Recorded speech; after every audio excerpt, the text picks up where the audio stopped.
Welcome to Localizing Windows UAP apps using the Multilingual App Toolkit. My name is Cameron Laram, and I'm a Senior Program Manager in the Windows Operating System Group. And my name is Francis Zhou. I am a Senior Program Manager in the Developer Ecosystem Platform team. All right, let's go ahead and jump right in.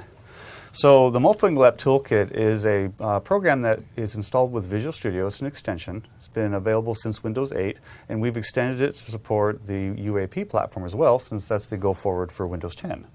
The things that it really gives you is developers need to focus on writing code. They don't really care about languages except for the fact that they want to be in multiple markets. So the toolkit allows you to focus on writing your program, managing your source language, and letting it do the synchronization and translation services for you. It seamlessly works inside of Visual Studio, so you're in the environment that you love and do your productivity in. And you also get instant access inside Visual Studio to translation services such as Microsoft Translator and Microsoft's professionally translated strings. So you mean I get all this translation service for free as a developer? You absolutely do. So Microsoft Translator is a service that Microsoft's charged for after a small free period, and we give all you can eat for free with the Microsoft Translator. Wow, that sounds great. So I have this application here. Okay.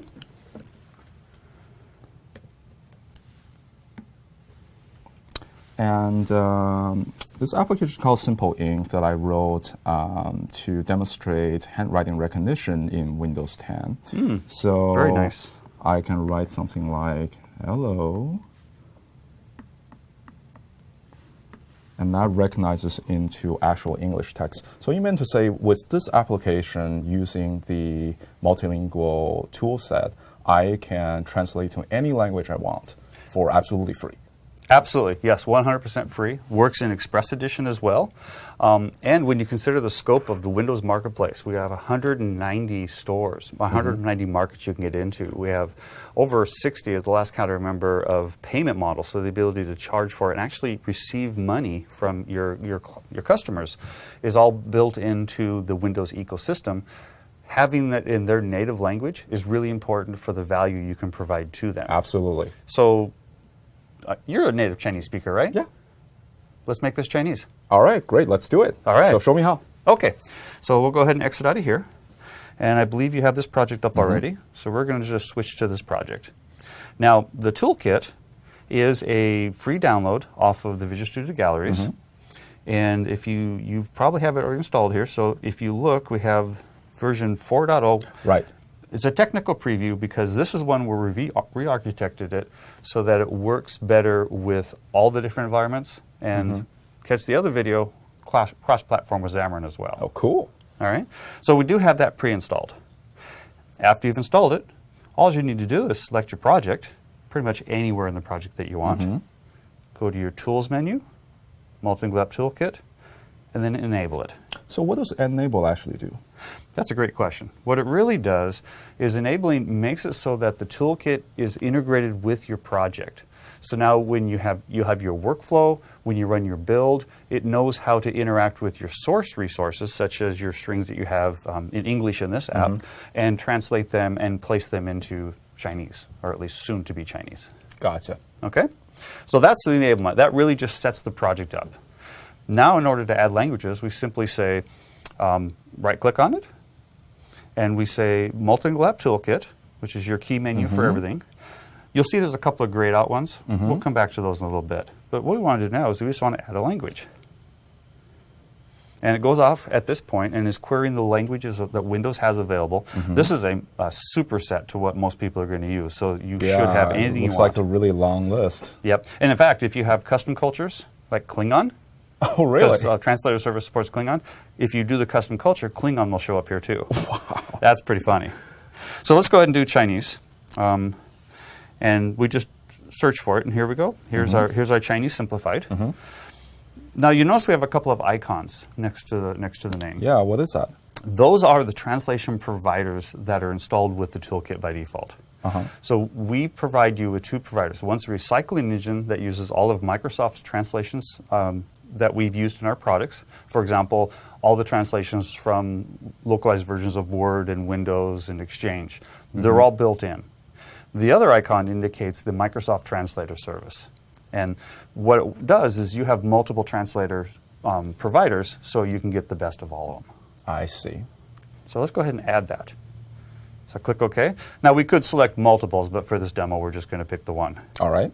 So I see they added a multilingual resources, and there's an XLF file underneath that folder. What is an XLF file? Great question. So an XLF file stands for XLIF, and it's an industry standard localization file. We're using XLIF version 1.2 in this particular demo. That is a metadata-rich file that allows you to synchronize source and targets. It's used by translation houses around the world. So I see. Pretty much any translation vendor that is a real translation vendor knows how to run with this. Gotcha. The other thing we've done, and this is different in 4.0, is we've created your target ResW file as well. And this is how the system works, is you manage the resources in your XLIF file, and we populate to your ResX files. I see. That way, when you add a new string, you never forget to add it to the new language. Gotcha. So I basically don't have to deal with the ResW file myself. Correct. Now you're just working on your source language and your program's features. Well, it's convenient. Yep. Yeah, we think so. All right, so there's many things we can do with this, but really what we want to do is we just simply want to translate something. Yep. So like most developers would do, I just want to see what it's going to look like in Chinese. So let's find out. Okay. Show me how to do it. So simply just right-click on your XLF file. And again, there's that multilingual toolkit. You'll notice a couple of the other options are now enabled. They're all enabled now. So just select the Generate Machine Translations. Oops, sorry. Got to select the right one here.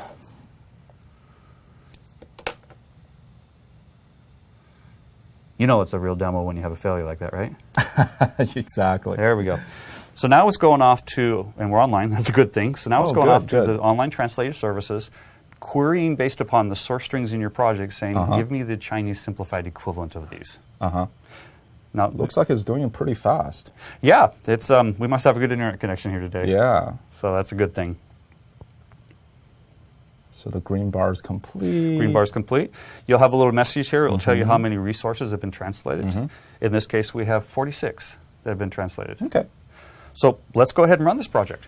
All right. So just deploy. Yeah, we'll just do a build, and we'll start without debugging.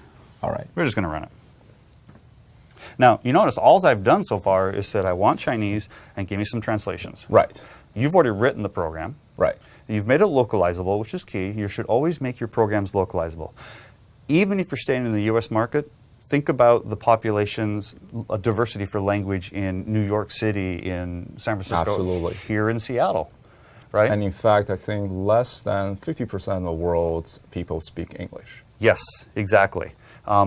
It's when you think about your market distribution, remember that 50% of the people that are going to run your application or more don't speak English. And if you want them to run it, make sure it's available in their language. Exactly. All right. So we're still building here a little bit. Wow. It's a pretty big project I created. Yeah. So the other thing that the toolkit does for you is it makes it so that you're really not worrying about translations. You can get high-end translations. You can use the machine-level translations like you're using here. But it really does get to the point of, I just need to develop my features. Yeah, and I don't have to worry about the rest. All right. So it's up. Okay. This is English. What do you think happened here? I'm not sure. I guess my system locale isn't set to Chinese. Yes. So again, Windows understands the locale of your system. So we ran the program again on an English computer. We need to tell this computer to pretend that you're Chinese. So let's go ahead and exit the software, and then we'll just restart it after you switch the locale over. So let's see. I just go to time and language and go to language regions, and this is the one I changed, right? Go ahead and actually let's pick our language should be fine. Just set Chinese as the default. Set as default. Okay. And let's just run your program.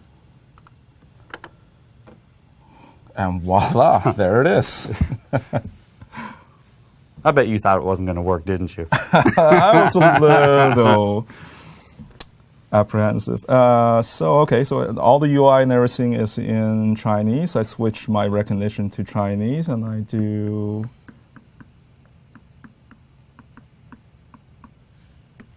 And great, there it is. Nice. Chinese handwriting. Yep. So in just a few minutes, we've taken a program written for an English market, but that can support other markets, added Chinese to it, enabled the Windows handwriting recognition for Chinese, and now we have the same level of functionality of this app for 2 markets. It just feels like magic. It feels like magic. And it's quick. And it's quick. So this is the value. When you think about 190 markets and how long it took us just to get to 1 additional market, what would it have taken if you did that manually? I don't know. I probably go have to find someone who speaks both English and Chinese, do the translation, edit all the strings. Yep. I don't know how much work that's going to take. I've done Lots it. of hassle too. I've done it with a friend of mine who speaks Russian. It was really painful. I hadn't written the toolkit at that point. I see. I wish I had. Okay, so there is a problem here though. Yeah, some of these translation doesn't feel right. I mean, it's okay, but it just doesn't quite roll off the tongue. Yeah, I'm not sure the spelling of the word clear is correct either. True. So let's go ahead and figure out what's going on with this. Sure. All right. So again, we are getting machine level translation quality, and with machine level, it's going to do its best guess based upon the context, which we don't provide it much context. We said, it's a computer program, try to match this up. So it's not always going to get it right. A lot of the cases it's going to be sufficient, but you may want to go to a higher level of translation. Like, since you're a native speaker, Yeah. we can have you just edit this file So right how do I here. tweak it? So let's go ahead and come in here, and all we have to do is open up this file, Okay. and we have an editor that is a standalone editor, and the reason why it's I standalone see. is you can send this program, which is about a 2 megabyte download, to friends and family. They install it, and I'll show you how to do this, but they can do the translation for you and send it back for free. All the translation services, the editor, and now even your community has free tooling Oh, wow. to make So you you successful. mean I can bug my Russian friends online and say, hey, I know some word doesn't seem right. Can you help me with this? Yes, actually, I know developers that use Twitter and just say, hey, I can speak 3 languages, I need 6. Can anybody help me with these? I'll trade you services. And they get bombarded with, absolutely, let me help you out. I can leverage the community to do this. Absolutely. All right. Okay. So let's fix the word there. Oh, I see it is right here. Yeah. How do I edit it? Well, you can either edit directly just by clicking up here in the field and starting typing, or let's find out if it has a better suggestion for us. Okay. Go ahead. So on the top menu, it's a pretty streamlined editor. So on the top menu, we have a translate option and a suggest option, right here. And the reason why translate is grayed out is because this has already been marked as translated. Right. So let's click on suggest, and let's go out and get the different providers. So you'll see that it has the that's Microsoft awesome. Language Portal. That's all of Microsoft's professionally translated strings, which for some reason says the word clear. So somehow in their system that got marked as a right translation. I'll have to talk to someone about that because that one's actually but it needs does to be have fixed. everything else right here. But here's your other ones. Here's English portals, Yeah. and here's some other ones. So you could like this one here. Let's pick number 4 because Okay. that's the right. Does that one look right? Yep. Just go ahead and double click it or hit apply translation. translations. Suggestion. And now Okay. we have fixed that. Cool. Now if you wanted to post edit, you could just come up here and start typing again. Right. So if we save this Okay. and then go ahead and close, and let's just run our program again. So what you could do with this also, while we're waiting on this, is on these menus, probably grayed out because we're building, yeah, we have the ability to export and import the translations. And we also have a clear, which I'll talk about in a moment. What those do is those provide us the ability to send to an external party. My Russian friend, I could have sent to her this XLIF file. She would have translated it into Russian using the editor. She'd send it back, and then I would import it back in. That way, she can I can machine translate it, and then she can fix the machine translations. So I can continue to develop while she's localizing this. And when they come back in, it will match up the strings that have not changed. And if I've changed strings, I can just resend her the file. So that automatically merges it for you. You don't have to do source control with your friends, right? Exactly. And it will always make sure to do the right thing. It has multiple logic in it about A translated string is better than one that needs reviewing, so it will always take a translated over that. So you don't have to worry about that. And you can just continue sending it, and you can do almost like revision review control, and it will just continue to work. That's really convenient. There we go. There it is. All Just got to rebuild the project. Okay. So if I were to do Spanish, for example, we would just do the same process. So let's go ahead and do Spanish, only this time what we'll do is we'll go through and we'll pretend like we're going to send it off to a Spanish-speaking friend. So how do we do that? Well, let's exit out of our program. And we just simply add our languages again. Again, it's just a right-click, Multilingual Toolkit, add our language. And it's easier just to type the code since I know what it is than it is to go hunt for it. Oh, so that's a lot of Spanish. This is one thing new in Windows 10 that you'll see is the regions of the languages have been greatly extended. Yeah, I see that. And you'll actually see, this is a great example, you'll see that we have different providers because we don't have a good provider for this one. We only have an exact match to Spanish for the language one, so the machine translation is the fallback. So let's go ahead and add the Spanish in. And then we just right-click it. Instead of saying generate machine sorry. My bad. Just go back. There we go. Instead of generate machine translations, we simply just say I want to export this. And I can select multiple files. I could even do it on multiple projects, which is a lot of data for one person. But now I simply just want to attach this to an email. And I want to send it as an XLIF. I could set it as a comma delimited, but then our editor doesn't work with comma delimited. So comma delimited is when your localizer says, I need it in this format. This just gives you that flexibility. I can send it as a compressed file if I'm sending multiples, make it real easy. But here's the file we're going to send. So I'm going to, okay, let's send this one off to him. And it will bring up your email client. In this case, we have Outlook. It'll have the file attached, and it'll have a quick little description about what you want to do. For the most part, it also gives me the download location for the toolset. Yes, so this is the download location for the toolset right here. And if they click on this, it will take them directly to the Visual Studio galleries. Oh, cool. And they download. Now, the key to remember here when you're talking to your localizer friends, they don't need to worry that they don't have Visual Studio, even though this is the Visual Studio extension. Because this is an MSI install, and it will only install the pieces that it needs. It will see they don't have Visual Studio and not install any of those components, just the editor and translation services. But even with just that, they can already edit the XLI file and update all the translations. They would be able to do everything we did here except run it in Visual Studio. Well, I guess I don't need to run it in Visual Studio. That's what my you're job. For. Exactly. So, okay. So I'm going to go ahead and minimize this. I want to save this file off. Let me do it this way. Don't want to save these changes. We're not going to send it off. And so if I had actually sent this off to a friend, and I don't think I prepped the machine for it. Let me do this real quick. Quick demo. Demo failure.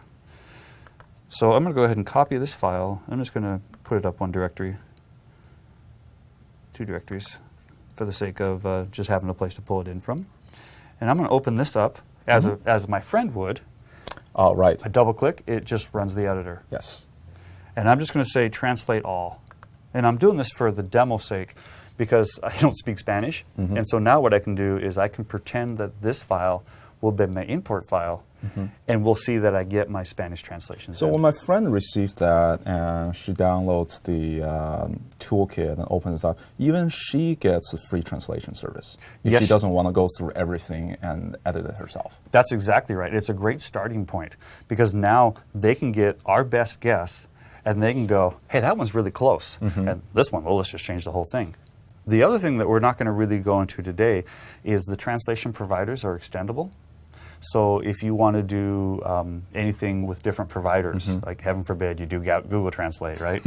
You could write your own provider to work with Google Translate. Really? Yes, it's 8 APIs. We've written a Codeplex project to show exactly how to do it. And it will then show up in your project. And if it supports the language, you get an icon to represent your support. That's very cool. It's very cool. Yeah, we tried to make it as flexible as possible. So if you had your own local DB as well, it would work just with that on the machine. You wouldn't need internet access. All right, we're going to go ahead and save this. And let's go back to our project. And this file here doesn't have any translations in it, so I'm going to go ahead and import these.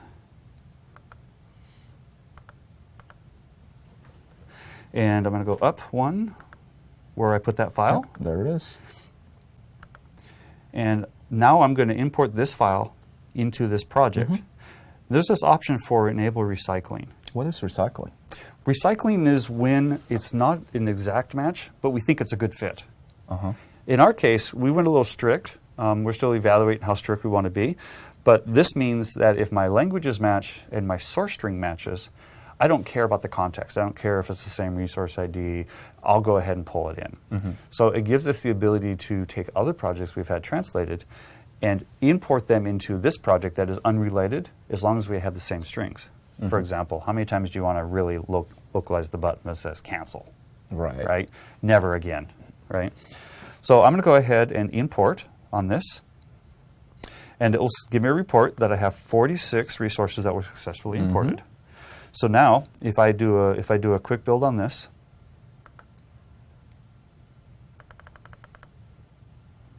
and you'll see as we're building, you'll see that it actually did create our Spanish file as well. Okay, and it will now populate our Spanish file, and we won't run the demo, but we'll show you the resources. Now we have Spanish. Cool. So all it took is what, 2-3 minutes? Something like that. Another language. I like to joke that if you give me 10 clicks, I'll give you 10 languages. Nice. And it's not really a joke. Okay. So that's pretty much it for the demo. That's I love how the app you can just read it and it can get your native language and translate it into the actual text format. That's very useful for any type of application that you're wanting to write. And now you can take that to all your markets, right? All the Windows markets, all the power of Windows, and the power of your language. That's pretty cool. To the entire world. To the entire world, yes. There's a lot of data on, I've had developers tell me, yeah, I found your toolkit and I localized and for a particular market and it doubled my downloads, right? I love hearing that, right? If anybody has those stories, multilingual@microsoft.com, email to me. I love those type of stories because that's what we're trying to do. We're trying to make your life easy in your translations. Absolutely. So you can get to the markets you want to get to. Especially since the China market now is huge when it comes to smart devices. Absolutely, absolutely. So here's the ResW file for Spanish, and you'll see that we have all of our Spanish translations. Oh, wow. So we won't bother running the demo, but it would just show up in Spanish if we set the machine locale like we did to Chinese, and then you can do your Spanish hand recognition as well. Very cool. All right. So I'm going to jump into a couple of the questions that I always get. Developers are always going, okay, that's really great, but I don't know anything about localization or globalization. And I'm like, well, that's fine, because there's a lot of data out there on it. So let's jump into that. So I'm going to demystify some things. So one of the things that people always say is, well, I don't understand the globalization APIs, right? They're confusing. They're actually pretty straightforward. If you take a little bit of time, Stack Overflow has some great examples. If you take a little time to look at them, it really is about ensuring that the format of the data represented has the right commas, decimal points, the correct currency symbols on them. Like example, if I show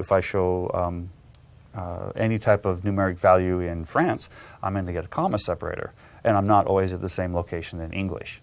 So if you use your decimal formatters and your percentage and your currencies from the number formatting APIs, it will just give those to you for free. You pass in the number, it will do the right thing based upon your locale.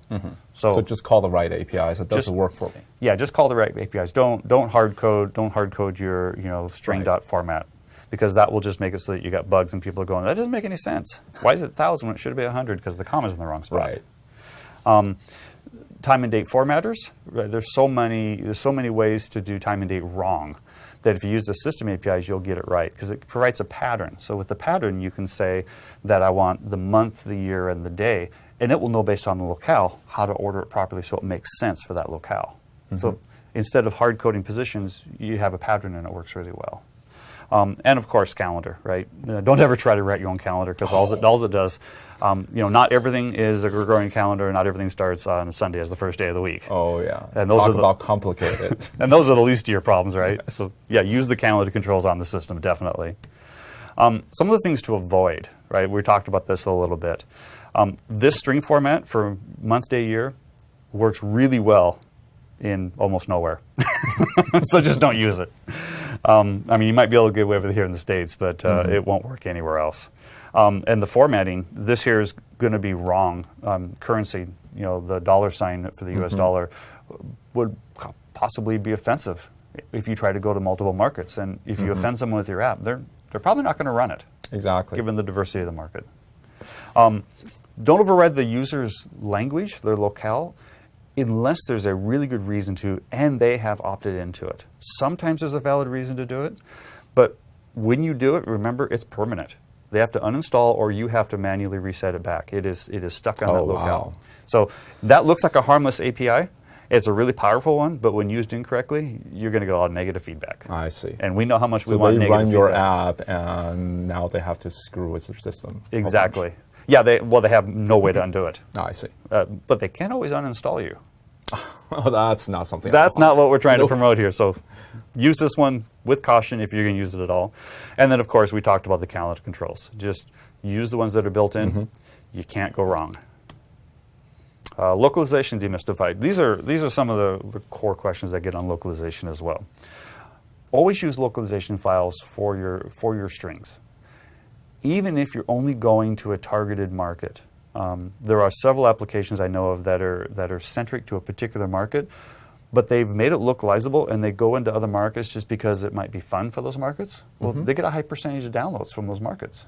I have one called Fingerspell that actually gets a 50% download out of the U.S., and it is an American Sign Language app. So it's like a unexpected windfall. It's a planned windfall A planned windfall. for 10 clicks in 10 languages. Right, exactly. Right? Remember, your strings are going to grow, right? A lot of people actually translate source language in German and go to English just for this, to avoid this, because German and Russian are going to be longer strings just by default. That's right. And the toolkit will work with that. If you want to start in German and work your way to English, we support that. That works just great. But just remember, give growth room. If you pack everything really tight, especially with all the diverse form factors, it's not going to be a good user experience.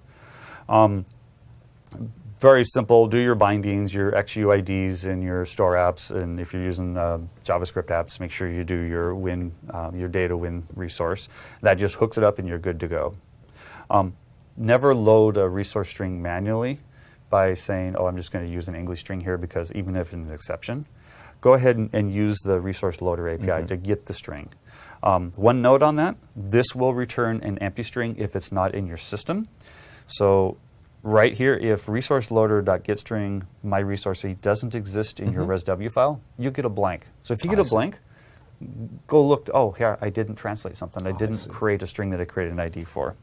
And then, in your cultures for your images, make sure that if you have images that are specific to a locale, you put them in a path that has the path or image, the locale, and then the image that you want for the name path. And that will make the system pick it up automatically. So if I was in Chinese and I had a background, it would show me my Chinese image for my background instead of my US image, which gives you that extra, feels like it was built here, Right. which is higher stars on the ratings, right? So localization is not just for strings. Correct. It's for other resources as well. Localization and globalization is anything that you can display on the screen or store, right? Store neutral, display local. Excellent. And here are a couple of resources that are available to developers. We'll go over these pretty quickly. So, of course, the Multilingual App Toolkit, because I think everybody wants at least 10 languages with 10 clicks right now. And so that's a real easy download on the link you have provided here.